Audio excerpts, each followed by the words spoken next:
Welcome to Caffeine and Clarity, your weekly pour of soul-sparking reflection. I'm Amray, and this is where the coffee is hot and the insides are honest. Around here, we unpack the tiny aha moments that shake us, shape us, and help us grow.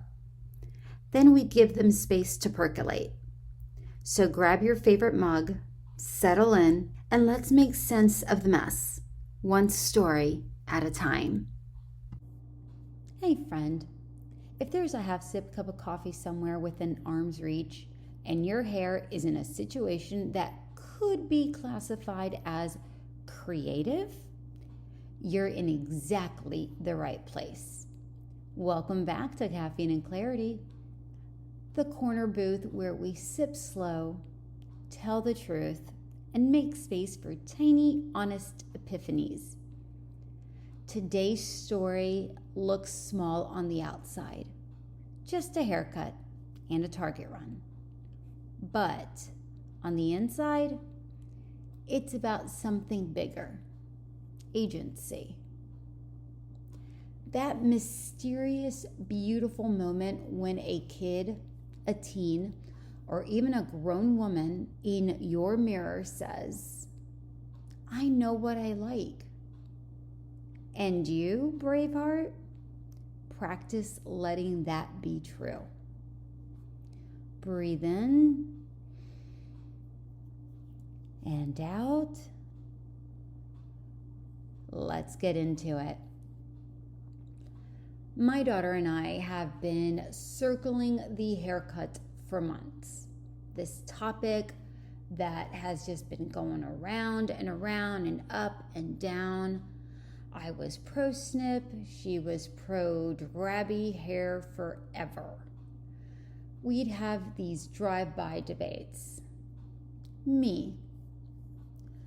What if we just do a little snip to liven the ends? No thanks, she says. I like my mop. Me. What about a little zhoosh? A what? Never mind. What about just a fresh style? Bangs maybe? Absolutely not, she rolls her eyes and kind of growls. Oh boy, tweens, what are you gonna do, right? So, when she finally said, fine, let's cut it, I almost dropped my cup of coffee. This time, my coffee didn't roll its foam eyes at me. Instead, it looked back up at me bug-eyed, equally surprised. She didn't just agree. She chose. She scrolled styles, saved 2 screenshots, and told me the length she wanted. Not the whatever's easy to brush special. A real deal blow me out. I have places to be cut. I was ecstatic. But of course, I had to keep my cool. Middle school is peeking around the corner. And if you know, you know. Everything suddenly feels like a capital M moment. We get to the salon. She's in the chair, cape on, feet swinging, eyes tracking every snip. I'm reading all the micro expressions. The brave girl swallow, the is that too much glance, the split second of, wait, I actually love this, that she tried to hide. The stylist is an angel, checks the length, praises her choice, gives her a mini hair tutorial like it's a secret handshake. When the blowout lands, smooth, shiny, a little bounce, she looks in the mirror and I see it. The click, that invisible shift from kid with hair to kid with a style. She steps off the chair, all glow and posture, and I'm good. My heart, though? It's out here doing high knees. It's racing so much.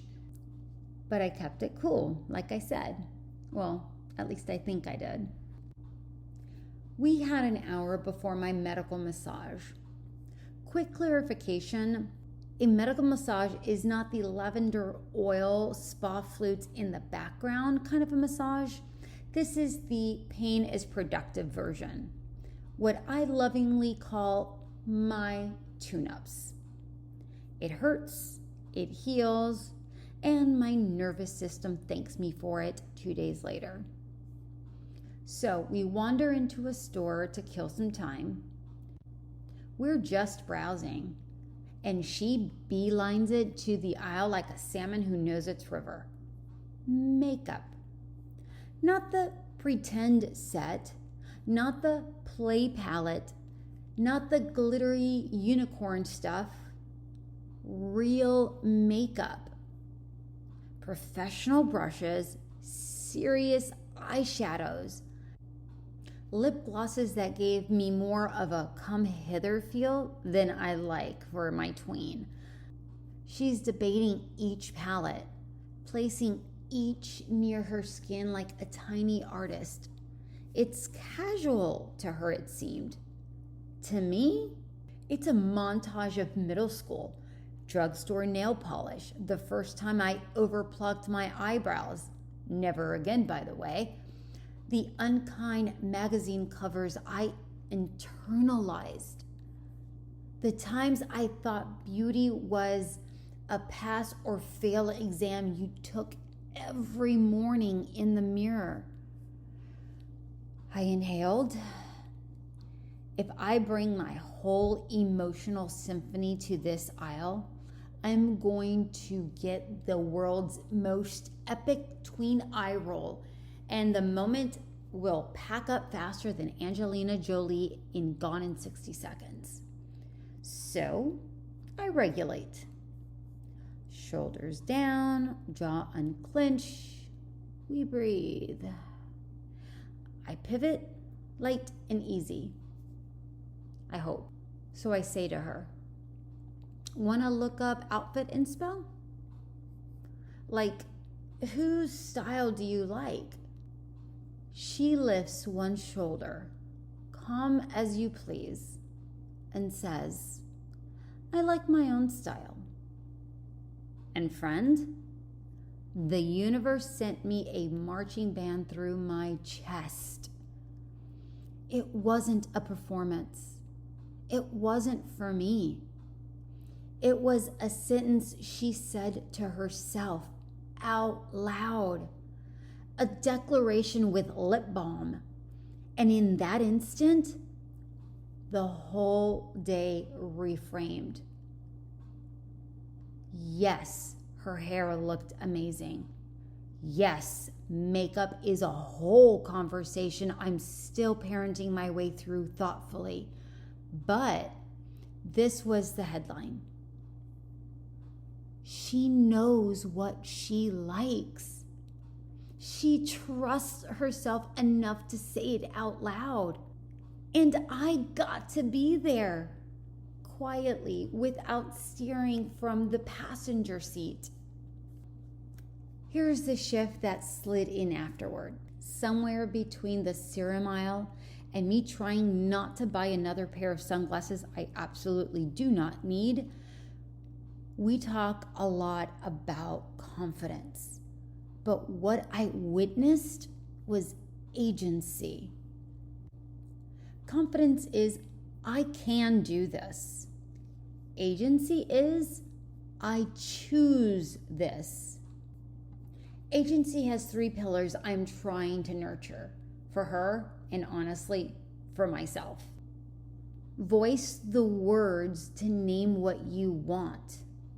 I like my own style. That's voice. Simple, clear, not up for debate. Choice. The freedom to pick and the room to be wrong. She chose the cut. she'll choose different later. We didn't need to politicize the haircut. We just needed to let it be hers. Pace, the right to move in your own timing. She wasn't ready for months. Then, in one random afternoon, she was. Pauses aren't problems. They're ripening. And then a second realization bubbled up. The uncomfortable kind that tastes a lot like truth. Truth I do not want to admit. As moms, aunties, big sisters, or the lead character of our own lives, we can accidentally become style managers. We curate, nudge, suggest, and over time, that supportive guidance can drift into a soft script. We're doing it because we love them. We're also doing it because it soothes us.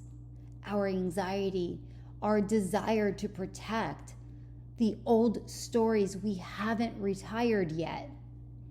I thought about the times I've quote unquote helped under the banner of keeping her safe or polished for like a school picture day or something.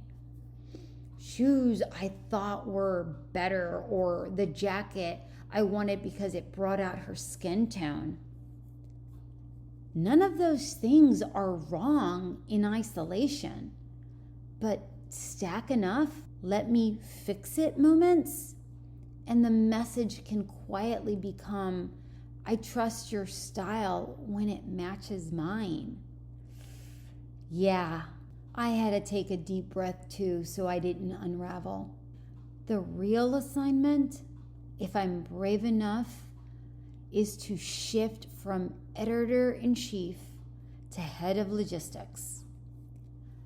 I can manage the budget, the boundaries, the conversations about marketing and messages about body autonomy, but the creative direction, that belongs to her.